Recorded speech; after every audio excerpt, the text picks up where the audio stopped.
Troisième journée du Festival du film fantastique de Gérardmer, un programme toujours aussi chargé. Ça commence avec Ne nous jugez pas, un film étrange à mi-chemin entre le film d'auteur et le film de genre, qui se sert du cannibalisme comme allégorie de la misère humaine.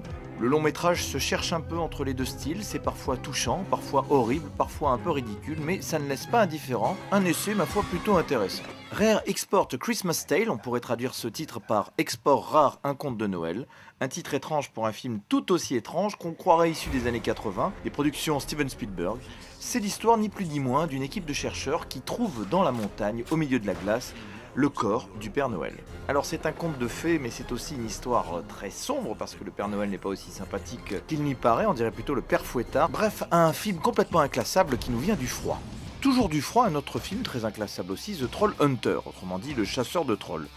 C'est l'histoire d'un chasseur de trolls, tout simplement, filmé caméra à l'épaule, façon Cloverfield, le projet Blair Witch, Rec. Alors c'est vrai que ce système du documenteur à la première personne en vidéo qui bouge tout le temps, c'est un petit peu fatigant, c'est un petit peu répétitif, mais ici le sujet est très original, les monstres sont incroyables, c'est très généreux, on les voit bien, les monstres ils sont bien cadrés, et c'est plein d'humour.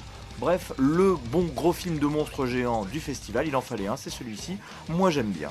Et puis aujourd'hui, c'est aussi notre rencontre avec l'équipe du film Mirage, le réalisateur Talal Salami et deux de ses comédiens, Aïssam Bouali et Karim Saïdi. Alors moi je suis cinéphile depuis que je suis tout gamin.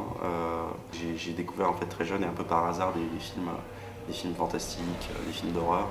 Et peut-être moi en tout cas mon premier souvenir de cinéma sur un petit écran, j'allais pas forcément encore au cinéma, c'était Elephant Man de Lynch.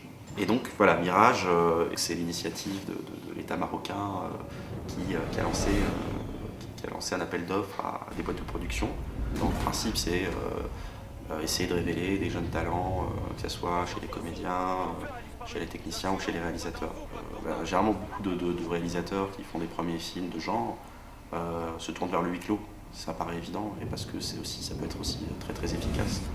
Et donc le huis clos s'est posé de façon naturelle, sauf que là, on s'est posé la question, on s'est dit, mais alors qu'est-ce qu'il y a au Maroc qu'on n'a peut-être pas vu ailleurs? C'est les paysages et c'est ce désert. Pour moi, ce désert, c'est un peu la quatrième dimension, c'est Twilight Zone.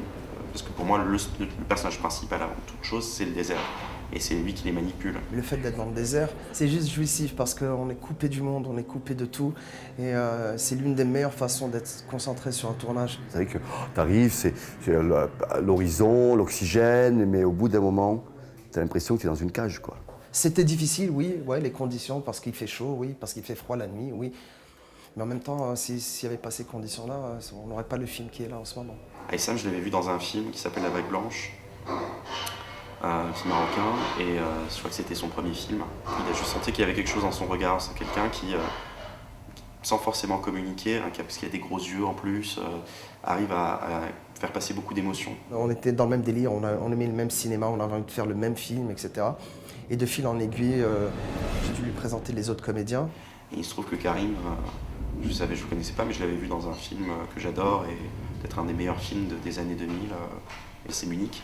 C'est un chef-d'œuvre, beaucoup de gens sont passés à côté. Il n'y avait pas de moyens, on a fait ça en 21 jours, on n'avait pas d'heure à respecter, on a fait des journées à 17h.